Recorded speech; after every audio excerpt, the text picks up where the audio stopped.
Hello বন্ধুরা, তোমরা কেমন আছো? আশা করি সবাই তোমরা খুব ভালো আছো। রিয়ার রান্নাঘরে তোমাদেরকে স্বাগত। যারা যারা এখনও চ্যানেলটা সাবস্ক্রাইব করোনি, প্লিজ একটু সাবস্ক্রাইব করে দিও।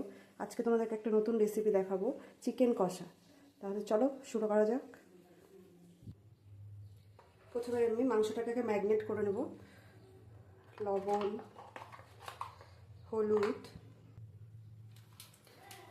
সামান্য লঙ্কা গুঁড়ো আর সামান্য একটু টক দই দিয়ে প্রথমে আমি এটাকে ভালো করে আগে মাখিয়ে কিছুক্ষণের জন্য রেখে দেব। আধ ঘন্টার মতো ঢাকা দিয়ে রেখে দেব।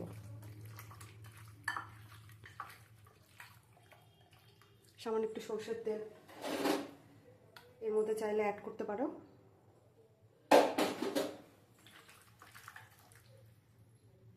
এটা ম্যারিনেট করা হয়ে গেছে। এরপর আমি কিছু আধ ঘন্টার জন্য ঢেকে রেখে দেব।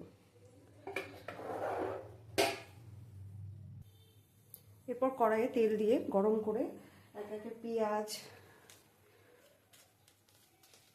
আমি ভেজে নেব। পেঁয়াজ, রসুন,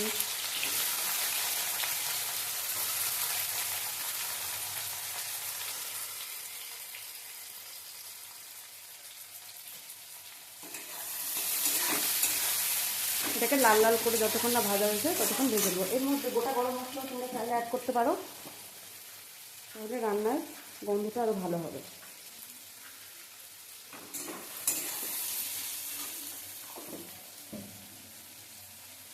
এর মধ্যে সামান্য নুন, সামান্য হলুদ গুঁড়ো দিয়ে দিলাম। এরপর লাল লাল করে আমরা ভেজে নেব পেঁয়াজটাকে।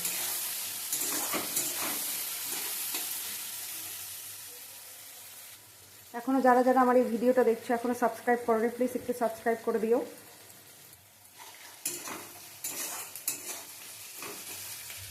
এবার কিছুক্ষণ ভেজে এবার আমি মশলাটা একে একে দিয়ে দেবো।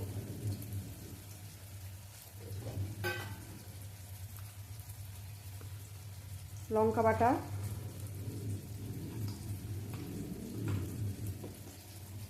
জিরা বাটা আর আদা বাটা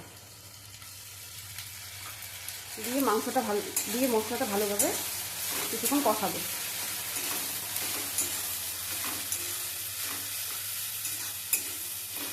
এর মধ্যে কালারের জন্য তোমরা লঙ্কা গুঁড়ো ব্যবহার করতে পারো।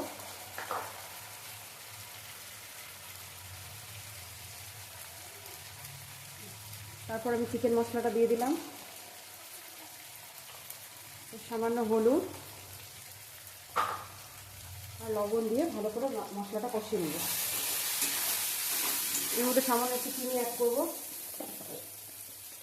ফ্লেভারটা আরও ভালো আসবে।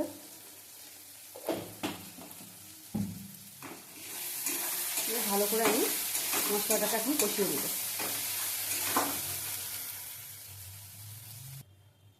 এর মধ্যে আমি একটু রসুন বাটা অ্যাড করলাম, তোমরা চাইলে দিতে পারো, নাও দিতে পারো। এরপরে ভালোভাবে আমরা আরেকটু কষিয়ে নেব মশলাটাকে। দেখো কি সুন্দর রং এসছে।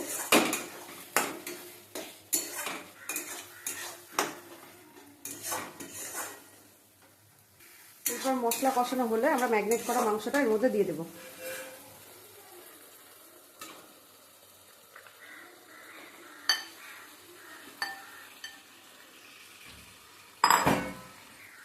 দিয়ে এবার কিছুক্ষণ মশলার সাথে আমরা ভালোভাবে নাড়তে থাকবো।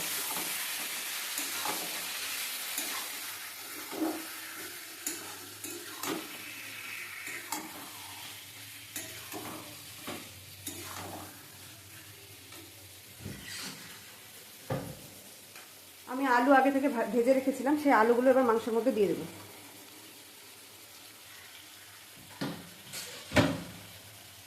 দিয়ে কিছুক্ষণ নাড়তে থাকবো।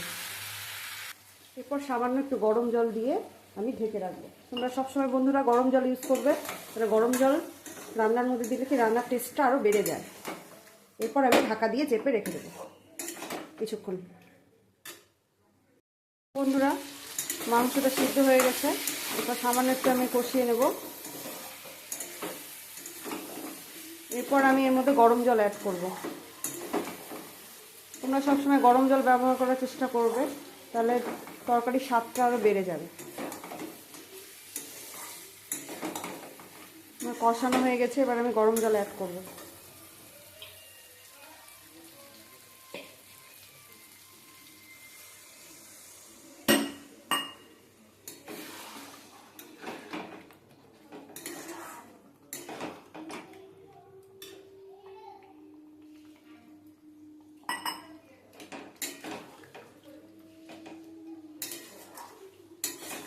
দেখো বন্ধুরা কি সুন্দর কালার এসছে। এইভাবে করে খাবে একদিন, দেখবে সত্যি খুব ভালো লাগে, খুব টেস্টি হয় খেতে।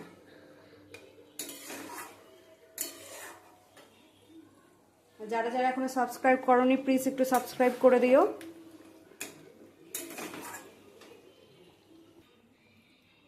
এবার আমি গরম মশলা অ্যাড করব।